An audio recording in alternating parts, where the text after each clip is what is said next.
Hello friends, आज की class में हम संस्कृत का यूनिट फर्स्ट कंप्लीट करने वाले हैं। पेपर फर्स्ट का यूनिट फर्स्ट। तो हमने पेपर फर्स्ट में कल की क्लास में क्या क्या पढ़ लिया था। संस्कृत में वर्णों का सामान्य परिचय देख लिया था, उच्चारण स्थान आपको पढ़ा दिया था। आज की क्लास में हम माहेश्वर सूत्र, बाह्य प्रयत्न, आभ्यंतर प्रयत्न और साथ में प्रत्याहार भी पढ़ने वाले हैं। तो इस तरीके से हमारा पेपर फर्स्ट का फर्स्ट यूनिट कंप्लीट हो जाएगा, जहां से 5 क्वेश्चन एमसीक्यू आपसे पूछे जाने हैं। तो चलिए शुरू करते हैं। माहेश्वर सूत्र। अब माहेश्वर सूत्र को किस नाम से और जाना जाता है? महेश्वर किसको बोलते हैं? भगवान शिव को बोलते हैं। तो इनको शिव सूत्राणी के नाम से भी जाना जाता है। ये कैसे उत्पन्न हुए थे? तो भगवान शिव के डमरू से निकले 14। पहला क्वेश्चन ऑब्जेक्टिव क्या बनेगा? किसकी डमरू से निकले थे? भगवान शिव की डमरू से। दूसरा क्वेश्चन क्या बनेगा? कितने होते हैं? 14 माहेश्वर सूत्र होते हैं। इन्हीं से महर्षि पाणिनि ने संपूर्ण अष्टाध्यायी, यहां से क्वेश्चन ये बन सकता है, मतलब संस्कृत से तो नहीं बनेगा पर ये क्वेश्चन आयुर्वेद के इतिहास से बन जाता है कि अष्टाध्यायी किसने रचा है, किसने रचना की है? तो पाणिनि ने की है। ठीक है, इनकी सहायता से प्रत्याहार बनते हैं। तो आज ही क्लास में आपको प्रत्याहार भी पढ़ाने वाली हूँ, क्योंकि यही से प्रत्याहार का निर्माण होता है। तो इसका भी वही टेक्निक है जो मैंने आपको उच्चारण स्थान बताया था, तो मैंने कल की क्लास में आपको पढ़ाया था। तो आज आपको मुझे कमेंट करके बताना है कि आपको कितने उच्चारण स्थान याद हो गए हैं। ठीक है, एक बार रिवाइज कर लेते हैं क्या क्या था। सबसे पहला कंठ वाला कौन सा था? जल्दी जल्दी आपको फटाफट बताना ही है कमेंट करके, तो मुझे कैसे पता चलेगा कि आपको चीजें याद हो रही हैं। अकुह विसर्जनीया नाम कंठा, तालु वाला इचु यशानाम तालु, मूर्धा ऋतु रसाणाम मूर्धा, ए दयितो कंठ तालु, ओ दौतो कंठोष्ठम, वकारस्य दंतोष्ठम। ठीक है, और एक यम गणना नाम नासिका, और बाकी एक दो बीच में छूट गए होंगे, आप बता देना। ठीक है, अब हम माहेश्वर सूत्र पढ़ने वाले हैं। तो टोटल माहेश्वर सूत्र कितने हैं? 14 है। डेली आपको 5 बार सुबह रिवाइज करना है, 5 दिन तक। 6वें दिन से आपको ऑटोमेटिक याद हो जाएगा, है ना। अभी हमको याद है, जब हमने फर्स्ट ईयर में थे, हम बीएमएस फर्स्ट ईयर में, तब हमने याद किया था आई ऊणा लीलिक एवंग एउच हया वरट लण। पहले लगता था पता नहीं क्या पढ़ रहे हैं, लेकिन अभी आपको ऐसा लग रहा होगा, पर ये आपके एग्जाम के लिए बड़ा इंपॉर्टेंट है। ठीक है, तो आई ऊणा री री क एओ अंग एयौच हयवरट लण, यम गणनानाम यम गणनम, झभय घड़धस जब घड़दश, खप छठथ चट तव, कपय सशसर और हल। अब आपसे यहां से क्वेश्चन कैसे पूछे जाएंगे? पहला सिंपल क्वेश्चन कि इन 14 माहेश्वर सूत्र को आपको इसी क्रम में याद रखना पड़ेगा। आपसे पूछा जाएगा 5वें नंबर का माहेश्वर सूत्र कौन सा है, या हयावरट कौन से नंबर का माहेश्वर सूत्र है? तो 5वें नंबर का है। पहला क्वेश्चन ये बन गया। दूसरा क्वेश्चन क्या पूछा जाएगा कि 5वें 6वें नंबर में, है ना, कोई भी 6वें 7वें नंबर में जो माहेश्वर सूत्र है उसमें कौन कौन से शब्द आते हैं, सॉरी शब्द नहीं, अक्षर, वर्ण, कौन कौन से वर्ण आते हैं? तो आपको बताना पड़ेगा कौन कौन से वर्ण आते हैं। ठीक है, तीसरा क्वेश्चन क्या बनेगा? तीसरा क्वेश्चन ये बनेगा कि अण में अण प्रत्याहार। अब प्रत्याहार कैसा बनता है कि पहला और आखिरी वर्ण को जोड़ के प्रत्याहार बन जाता है। जैसे अब आपसे पूछेगा अक प्रत्याहार में, अक मतलब आ से शुरुआत हुआ, का पे खत्म हुआ, इस प्रत्याहार में कौन कौन से वर्ण है? तो प्रत्याहार में ध्यान दीजिएगा, शुरुआत का तो इंक्लूड हो जाता है, पर आखिरी जो वर्ण है उसकी इत संज्ञा हो जाती है। इत संज्ञा मतलब होता है लोप हो जाता है, उसको हम काउंट नहीं करते। अगर आपसे अक प्रत्याहार पूछा है तो आपके कितने अक्षर होंगे? आ, ई, उ, री, री, यानी आखिरी आखिरी लोप हो जाएगा, ये भी लोप हो जाएगा, ये भी लोप हो जाएगा। यानी आपके अक प्रत्याहार में ओनली आपको 5 वर्ण का नाम लिखना है, आ ही उ री और री। अभी आगे पढ़ाने वाली हूं, आ ही जाएगा समझ में। पहला तो आपका टारगेट केवल इतना है कि आपको डेली इनको 5-5 बार रिवाइज करना है, 5 दिन तक। 6वें दिन से आपको ऑटोमेटिक याद हो जाएगा। ठीक है, समझ लिए, केवल समझना था, उसके बाद ये याद करना आपका काम है। प्रत्येक सूत्र के अंत में आने वाले हलंत वर्ण है ना, उनकी इत संज्ञा हो जाती है या लोप हो जाते हैं, उनको अनुबंध भी हम कहते हैं, इनकी गिनती हम नहीं करते। ठीक है। अब प्रत्याहार क्या है? पाणिनि सूत्र आदि अंत्यन संहिता के अनुसार आदि वर्ण अपने अंतिम इत वर्ण के साथ मिलकर बीच के सभी वर्णों को समेट लेता है। यानी आदि वर्ण अंत्य वर्ण के साथ मिला, बीच के सारे वर्ण इसके अंदर समेट लिया, आदि अपने सहित समेटता है, यानी आदि भी इंक्लूडेड रहता है, पहला वर्ण इंक्लूडेड रहेगा इसमें। ठीक है। इस तरह एक ही संज्ञा से अनेक वर्णों का संक्षिप्त ग्रहण हो जाता है। फिर प्रत्याहार का फायदा क्या हुआ? अब माहेश्वर सूत्र में तो हमको एक एक अक्षर याद करना, अभी हमने बोल दिया अच प्रत्याहार में कौन कौन सी चीजें।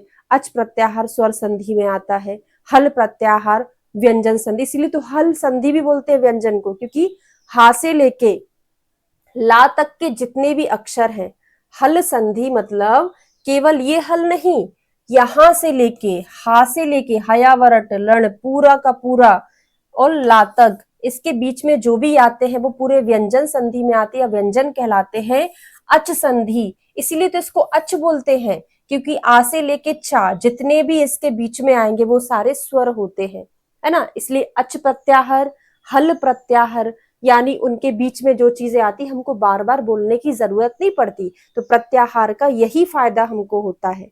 ठीक है, समझ में आया? तो एक ही संज्ञा से अनेक वर्णों का संक्षिप्त ग्रहण हो जाता है। इत संख्या यानी हलंत्यम।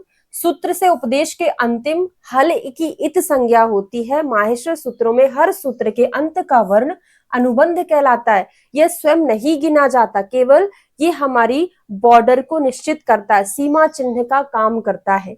ठीक है। 14 इत वर्ण है तो सभी के लास्ट वाले, क्योंकि 14 माहेश्वर सूत्र हैं तो सबके लास्ट वाले 14 हुए, वो यहाँ पे बताए हैं।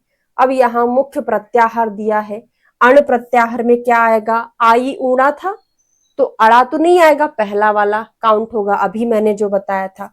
ऐसी अक में आई ऊणा ली री री क, तो यहाँ पे आ से शुरुआत होगा, पर आई ऊणा का अणा चला गया तो आई ऊ हो गया, री री का चला गया तो री और री हो गया, तो कितने हो जाएंगे? 5। तो आपको इस तरीके से बताना है। जो सेकेंड हाफ दिया है अभी आपके काम का नहीं है, जब मैं आपको संधियां पढ़ाऊंगी तो वापस यहाँ लेके आऊंगी, तो आपको याद रखना पड़ेगा। ठीक है। इक में क्या क्या? आई ऊणा आ ई, हाँ, तो आ छोड़ दिया, इक में हमने बीच से काउंट कर लिया, तो यहाँ पे आ, क्योंकि हमसे ली री का ये वाला पूछा है, तो यहाँ ई काउंट करेंगे, आ को छोड़ देंगे, ऊ और री और ली, और का तो आएगा नहीं। इस तरीके से यहाँ पे इतने प्रत्याहार बनाए हैं, है ना। कहाँ पे कौन सी संधि यूज करना है ये आपको, क्योंकि यहाँ से रिटर्न एग्जाम के लिए क्वेश्चन आएगा नहीं कि आपको ये सारे रटने पड़ेंगे, केवल माहेश्वर सूत्र आपको याद करने पड़ेंगे, उससे आपका प्रत्याहार का काम चल जाएगा। व्यंजन प्रत्याहार यण में कौन कौन सी चीजें कब बनेगा? जब आपको वो चीजें याद हो जाएंगी। हल प्रत्याहार में सभी 33 व्यंजन आएंगे। ठीक है। तो टोटल जो सैद्धांतिक रूप से अनेक प्रत्याहार संभव हो, कितने भी प्रत्याहार आप बना सकते हो, लेकिन पाणिनि ने जो अष्टाध्याय में प्रायः 42 प्रत्याहार का ही प्रयोग किया हुआ है। हा को अलग प्रत्याहार नहीं गिना जाता, क्योंकि उसके बाद कोई इत संज्ञा नहीं आती है, लास्ट वाला जो हा है। अब आते हैं आभ्यंतर प्रयत्न, यानी भीतरी प्रयत्न से उच्चारण होने वाले। तो आपका सिलेबस का अगला पॉइंट यही है, आभ्यंतर और बाह्य प्रयत्न वाले वर्ण। वर्ण का उच्चारण करते समय मुख के भीतर से जो प्रयत्न किया जाता है वो आभ्यंतर प्रयत्न कहलाता है। और जीभ के स्पर्श, अभी मैं बताऊंगी, मैंने शुरुआत में फर्स्ट लेक्चर में आपको बताया था, स्पर्श वर्ण का से लेके मां तक के सारे स्पर्श वर्ण कहलाते, यानी हमारी जिह्वा पूरी तरीके से वहां पे स्पर्श करती है। ठीक है। तो जीभ के स्पर्श की मात्रा के अनुसार इसके 5 भेद होते हैं। कौन कौन से? एक तो स्पृष्ट, जिसमें पूर्ण स्पर्श करती है। स्पृष्ट, ईशत स्पृष्ट, जिसमें हमारा मुंह थोड़ा खुला रहता है, तो ईशत स्पृष्ट, वैसे ईशत विवृत, जैसे स्पृष्ट वैसे ही विवृत, है ना। तो स्पृष्ट, ईशत स्पृष्ट, विवृत, ईशत विवृत, और संवृत, पूरी तरीके से बंद मुख। तो इनमें स्पृष्ट में पूर्ण स्पर्श जिसमें होता है हमारी जिह्वा का, उनको स्पर्श वर्ण कहते हैं, जो का से लेके मां तक के। तो का वर्ग, चा वर्ग, टा वर्ग, सारे जो वर्ग हैं पूरे व्यंजन वाले, वो सारे स्पर्श वर्ण कहलाते हैं, जिसमें हमारी जिह्वा पूरी तरीके से स्पर्श करती है। इनको हम आभ्यंतर प्रयत्न वर्ण के नाम से भी जानते हैं। ठीक है, अब ईषद विवृत आता है। इस ईषद स्पृष्ट में थोड़ा स्पर्श होते हैं, जैसे अंतस्थ, हमने पढ़ा था अंतस्थ वर्ण क्या होते, यारा लावा, ये अंतस्थ तो कहलाते, साथ में ईषद स्पृष्ट भी कहलाते हैं। फिर ईषद विवृत में थोड़ा सा मुंह खुला हो, जैसे ऊष्म वर्ण, शा, शा, सा, हा, ये ऊष्म वर्ण किस में आते हैं, ईषद विवृत में आते। इसमें जब हम उच्चारण करते हैं तो थोड़ा मुख, अब भाई सबका उच्चारण करने का तरीका अलग अलग है, पर इनको किस तरीके से सही उच्चारण किया जाता है, वो सिंगर लोग होते हैं उनको ये चीज बहुत अच्छे से पता होती है ना, तभी तो वो कौन से स्वर को किस तरीके से गाना चाहिए वो इसी पर आधारित रहता है कि कब किसको कैसा उच्चारण करना है। ठीक है, मैं इतने अच्छे से आपको नहीं बता पाऊंगी, केवल जो लिखा है उसको थोड़ा बहुत समझा सकती हूँ। विवृत में पूरा मुख खुला रहता है, तो सभी स्वर अच संधि में जो हम पढ़ते ना, आई, ऊणा, री, रीका, एओ, अंग, अयोज, यहां तक का हमारा मुंह कैसा खुला रहता है, पूरा खुला रहता है।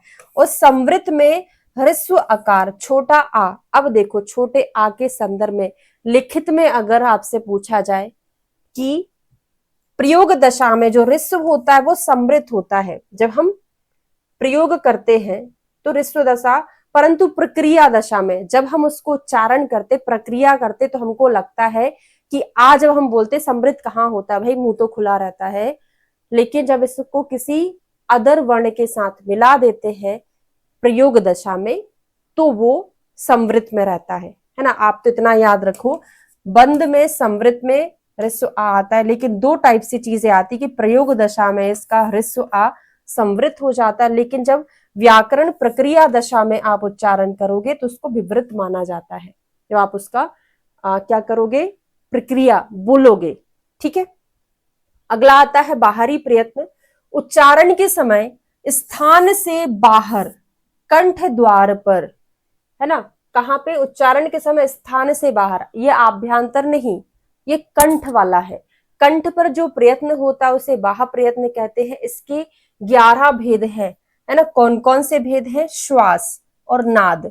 श्वास क्या होता है, जिनको बोलने में हमको अंदर से बहुत ज्यादा श्वास लेनी पड़ती है, ठीक है। और नाद जिनको बोलने में गूंज जाता है, तो गूंजना, गूंजना बोलने में ही गले में क्या हो रहा है, वाइब्रेशन हो रहा है, ठीक है। आघोष और घोष, अघोष मतलब घोष रहित, जैसे कुछ कुछ वर्ड होते से गायत्री मंत्र होता पूरा घोष युक्त होता है वो, है ना। तो ऐसे कुछ चीजें हैं जिनमें घोष नहीं होता और कुछ में घोष होता है। जैसे अल्प प्राण, महाप्राण, ऐसे शब्द, ऐसे वर्ण जिनको बोलने से हमें अंदर से कम श्वास लेनी पड़ती है। अल्प प्राण, प्राण मतलब प्राणवायु, तो कम श्वास लेनी पड़ती है तो अल्प प्राण, ज्यादा श्वास लेनी पड़ेगी तो महाप्राण। अभी एग्जाम्पल देखने वाले हैं हम, ठीक है। विवार, संवार, विवार मतलब विवृत समझ लो तो कंठ खुला हो, और संवार को संवृत समझ लो, कंठ द्वार बंद हो। उदात्त, अनुदात्त, स्वरित, उदात्त, अनुदात्त, स्वरित, ये स्वर के 3 स्वर हैं। मैंने अभी बताया सिंगर लोग इसी पे काम करते हैं। उदात्त मतलब कौन से स्वर को थोड़ा ऊपर करके बोलना है, थोड़ा उच्च स्वर में बोलना है, कौन से वर्ण को। अनुदात्त किसको, नीचे करके बोलना है, ठीक है। और स्वरित इन दोनों के बीच का। मुझे तो केवल इतना ही पता है, जब कोई सिंगर कोई गाना गाता है तो उसके हाथ का मूवमेंट देखते रहते हैं कि कभी ऊपर कर रहा है तो उसके गला भी तेज गाने लगता है, फिर नीचे थोड़ा सा स्लो हो जाता है, इस तरीके का। बाकी मुझे स्वर का इतना ज्ञान नहीं है, ठीक है। तो ये हमारा आभ्यंतर बाह्य प्रयत्न हमने कंप्लीट कर लिया है। अब यहाँ पे देखते हैं कि कौन से अघोष और अल्प प्राण वाले, अघोष जिसमें घोष नहीं रहता, जिसमें अंदर से कम वायु लेनी पड़ती है, वो आते हैं वर्ग का पहला पहला। जितने भी वर्ग हैं उनका पहला पहला जो वर्ण है वो आ वाला है, अघोष और अल्प प्राण, का, चा, टा, ता, पा। अघोष और महाप्राण तो दूसरा वाला महाप्राण, पहला तो अघोष था, दूसरा भी अघोष था, पहला अल्प था, दूसरा महा हो जाएगा। जैसे का बोलने में, खा बोलने में ज्यादा सांस लेनी पड़ती है, ठीक है। चा बोलने में नहीं, छा बोलने में लगती है। और घोष पहले अल्प, दूसरा महा, तो तीसरा और पांचवा जो है घोष अल्प प्राण है और घोष महाप्राण वर्ग का चौथा महाप्राण में आता है। ठीक है, तो आज हमारा फाइनली संस्कृत का पहला यूनिट कंप्लीट करा दिया है, जिसमें आपके टोटल 5 क्वेश्चन आने वाले हैं, है ना। माहेश्वर सूत्र, उच्चारण स्थान, बाह्य प्रयत्न, आभ्यंतर प्रयत्न। अगली क्लास में आपको पूरी संज्ञा पढ़ाने वाली हूँ, संयुक्त, संहिता। शायद पिछले इस बार एग्जाम में AIA PGT में संहिता पूछा गया था। ठीक है, बड़े इंपॉर्टेंट चीजें हैं, यहीं से तो क्वेश्चन आएंगे ना एग्जाम में। ऋस्व, दीर्घ, अनुनासिक, पद्म, धातु, उपसर्ग, ये सारी चीजें मैं अगली क्लास में डिवाइड कर करके पढ़ाऊंगी। तो थ्योरी जैसा लिखना नहीं है, हमको केवल समझना है। यहाँ से भी आपको 5 नंबर के ऑब्जेक्टिव पूछे जाएंगे। तो आज की क्लास में मैंने जो पढ़ाया आपको समझ आया, अच्छे से समझ आया, है ना। तो ये कमेंट करके आपको जरूर बताना है। Thank you so much.